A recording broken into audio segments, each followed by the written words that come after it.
Good afternoon and welcome back to the World Centre of Racing Daytona International Speedway for the final day of testing ahead of the crucial pre-qualifying session tomorrow for the 2021 virtual 24 hours. For the final day of testing before tomorrow's all-important qualifying session, it was the GT categories that opened the day's running. Clear conditions and warm weather greeted the drivers on a very grippy track as everyone in the GTLM class set their final benchmark while GTD got to grips with their cars for the final time this week. The early pace was set by the number 47 Dodge of Sebastian Callahan ahead of Franklin Honda's Johan Halvorsen in the car that has led the way through the first 2 days. Andrew Wright in the number 55 Cadillac was third alongside teammate Palmer in fourth. In GTD, Dominic Hansen showed good pace while Ray Miyamoto, Jamie Franklin and Rhys Catley all got to grips with their machines.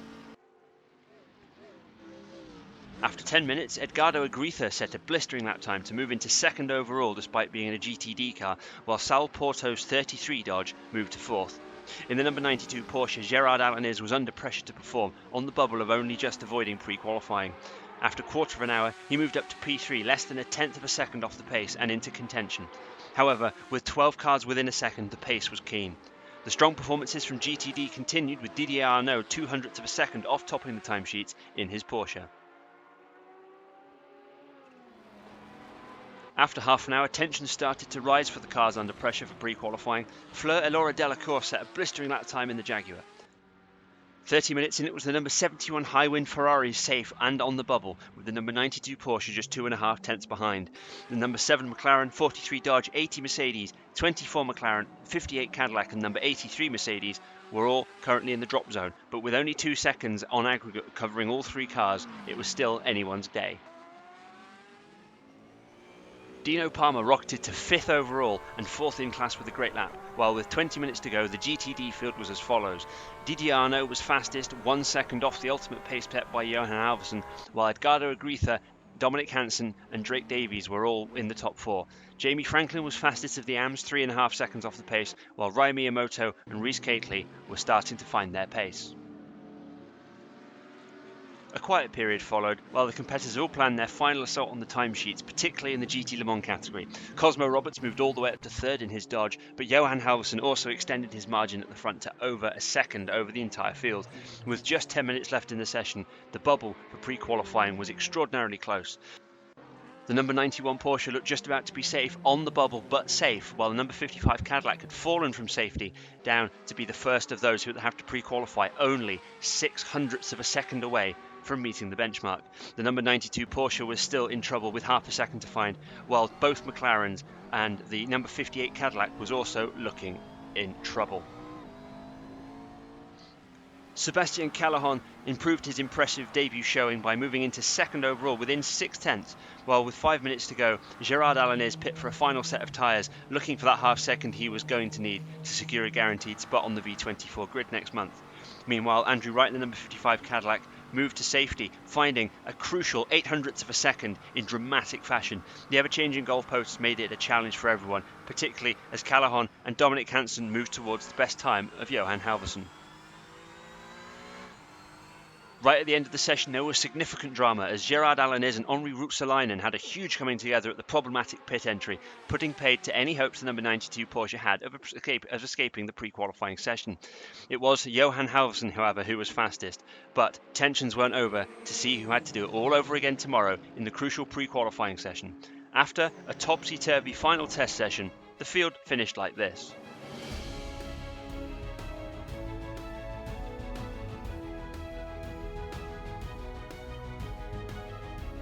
So there we have it. After 3 grueling days of preparation and running, 7 cars have automatically qualified for the 2021 virtual 24 hours. Franklin Honda have been dominant, topping all 3 days with their Formula Virtual star-studded lineup, while Legion Dodge Motorsport will undoubtedly be happy, second and third in class, as well as seeing the number 43 car qualify by less than half a second. Ingram Jaguar Racing qualify with the number 38 car fourth on aggregate, along with the 71 Highwind Ferrari, meaning both single car entries in the class are safely through. The number 55 Cadillac round out the qualifiers in dramatic fashion, securing that final spot late on in the final day with a lap good enough to beat the cut line by just 9 thousandths of a second. But for the rest of the field, it's crunch time.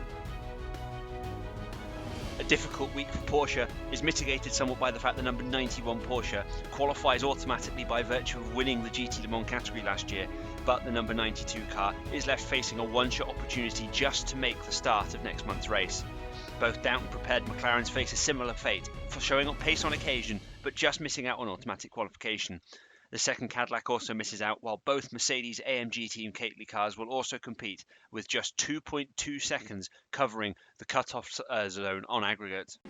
After the drama of GT in the first session, the prototype field faced a similar fate. While the AM cars and innovative entry completed their final day of preparations before race week, the Pro class awaited their final opportunity to avoid the last chance pre-qualifying session. In the early running, it was James Vazquez emerging as the early pace setter for Jaguar, ahead of OSM's Oit Escala in the customer Downton. James Harding was third in the Nissan. Puccio Giordano then took the works Peugeot to second, while Bayern's Rigovic lit up the prototype AM timesheets in his Peugeot. Enrique Ruiz and Carl Beckenbauer both made a solid start for Porsche, while Sam Hudson looked strong in the Downton along with Sergio Alvarez. Further down, Diego Campos got off to a slow start in the Tauro run by his eponymous team, mixed in amongst the amateur drivers.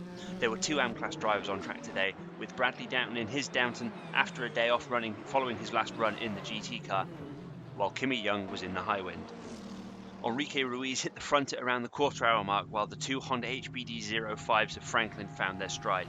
Jamie Davis second, just a tenth off, while Danilo Ferrini was fourth just behind. In the Maserati, it was Yilmaz Sarri hitting the top 10, ahead of newly crowned GTV champion teammate Yuki Takamura, before going even better to move into 8th.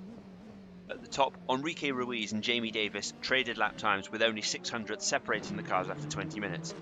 In Prototype AM, it was Stuart Harrison leading the way in the Medexic Porsche, ahead of Bayern's Rigovic, Keith Murphy, Kimi Young and Bradley Downton.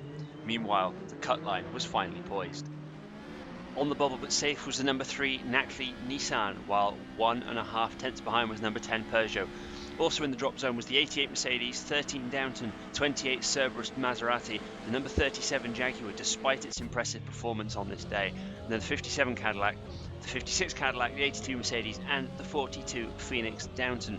The number 1 Campos car also in the drop zone by 9 tenths of a second. However, because it won last year, it will automatically go through if it stays in this position. Heading up towards the halfway mark, Arden Hutchinson set a blinder of a lap time, topping the timesheets by a tenth of a second over Ruiz and Davis.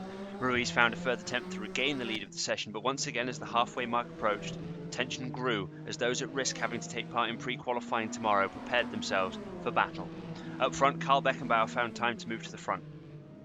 For Campos, time was coming slowly, 14th place and 1.4 seconds away, while Puccio Giordano moved to third overall briefly, becoming fourth when James Vazquez in the Jaguar, adorned in a tribute to the 1988 Daytona 24-hour winner, took to the head of the field in an attempt to maximise their chances of progressing without having to pre-qualify. In Prototype AM, Kimi Young showed decent pace, while Bradley Downton seemed to be having slight issues in the Downton MCL 001. All the while, the innovative car from Quantum Industries was lapping at its best as it has done all week. Danilo Ferrini moved up to second overall with 20 minutes to go, aiding Franklin's course for qualifying with both cars without running tomorrow. Meanwhile, below the cut line looked like this. The number 88 Mercedes was now in safety, a mere 3 thousandths of a second ahead of the number 10 Peugeot. The number 27 Maserati was a single tenth away, while the number 3 Nissan with Ivan Lezic at the wheel had fallen into the mix. Despite the fact they were topping the timesheets, number 37 Ingram Jaguar racing car with James Vazquez at the wheel was still over 6 tenths away. But with all but 3 cars below the cut line within 1 second of being able to avoid pre-qualifying, things were tense. Trouble hit Enrique Ruiz with 19 minutes to go as he drove into the back of the innovative class Quantum Industries Motorsport car. Despite the fact there didn't look to be any visible damage, he pulled off on the side and then returned to the pit lane without setting a further lap time in the session, knowing that the car was likely to be safe. The Mercedes duo of Rodolfo de la Fuente and Heck Dexfaber appeared to be having a difficult day, while the Cadillac Grey Autosport pairing were also struggling, with Niklas Holzberg in 17th and Eleanor Hoagland in 21st. Similar to the GT session, quarter of an hour to go brought about a lull before a sensational lap before Yuki Takamura smashed the Vazquez benchmark, going below the 1:34 mark for the first time in the session to take the lead. With now only 5 minutes to go, it was now or never for those safe to try something before race week, while for those at risk, the task was simple: get one more fast lap together to try and avoid pre-qualifying. Jules Barclay, Oit Escala, and Sergio Alvarez were creeping towards the fastest time, swapping positions on the fringes of the top 10, but nobody was quite sure whether it would be enough until the checkered flag fell. Yuki Takamura took home the fastest time of the day ahead of James Vazquez for Jaguar, but this is how they ranked behind.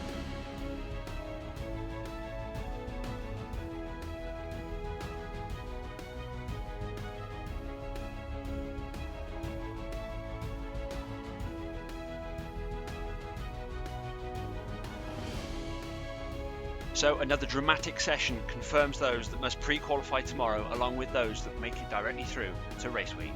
A Porsche 1-2 sees them safely through along with both Peugeots, both Hondas and one each of the factory Maseratis and Dowtons along with two of the three factory Nissans fielded by Nackley Racing. However, joining them with a sensational 3 days is the number 44 Privateer Downton of OSM Racing International. Just like in GT Le Mans, it has taken automatic qualification for Campos Motorsport to make it through the 2020 virtual 24-hour wins at the Nürburgring, while first of those in pre-qualifying will be the number 88 Mercedes of Kateley Arrow.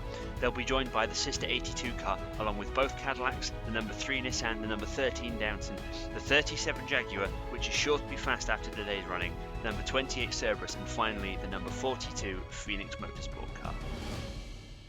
After a grueling 3 days of testing, we now have those that are guaranteed entry into the virtual 24-hour race for 2021 here at the Daytona International Speedway. However, for 6 GT Le Mans cars and 9 prototype pro cars, this could be the final day of running tomorrow as they pre-qualify to try and make it to race week. Join us tomorrow.